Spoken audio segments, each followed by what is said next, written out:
Сәлем достар, қайырлы күн. Сіздермен бірге Айжан. Бүгін сіздерге афион наны, яғни картоп пен куркума қосылған нанның жасалу жолын көрсететін боламын.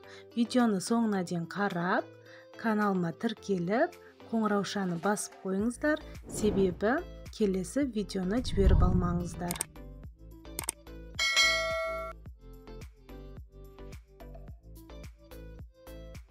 Алдымен суға қайнатылған картопымызды блендермен немесе картоп езгішпен езіп дайындап аламыз. 300 грамм жылы сүт, 300 грамм жылы суымызды құйып, үстінен 20 грамм тұз, 50 грамм сұйық май, 5 грамм куркума, 20 грамм ашытқымызды салып, массамызды венчикпен бір қалыпта араластырып аламыз. Бетін жауып 10 минутқа жылы жерге қоямыз.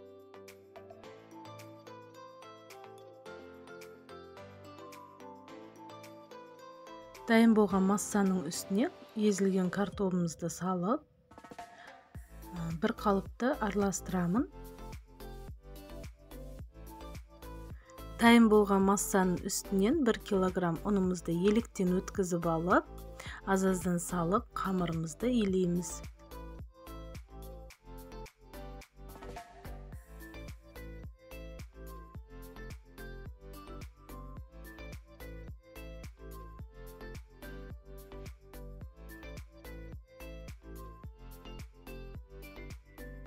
Қамырымызды илеп болдық, үстін орап, жылы жерге жарты сағатқа қойып қоямыз. Қамырым көтеріліп дайын болды, енді таразыға салып, барлығын бірдей бөліктерге бөліп дайындаймыз.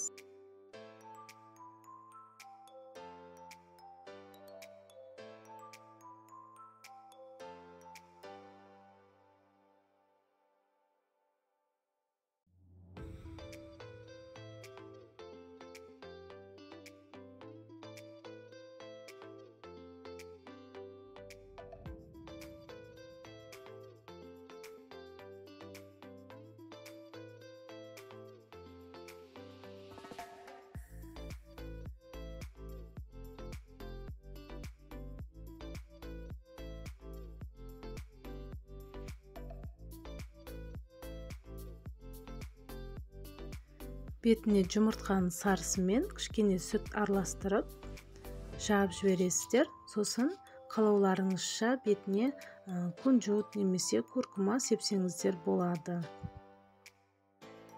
Қызып тұрған пешке 180-200 градуста 25-30 минутта пісіп шығады. Афион нанымыз пісіп дайын болды. Өте жұмсақ және дәмді. Отбасыларыңызға ұнайтынына сенімдімін. Жасап көріңіздер. Балаларыңызды қуантыңыздар. Ас болсын.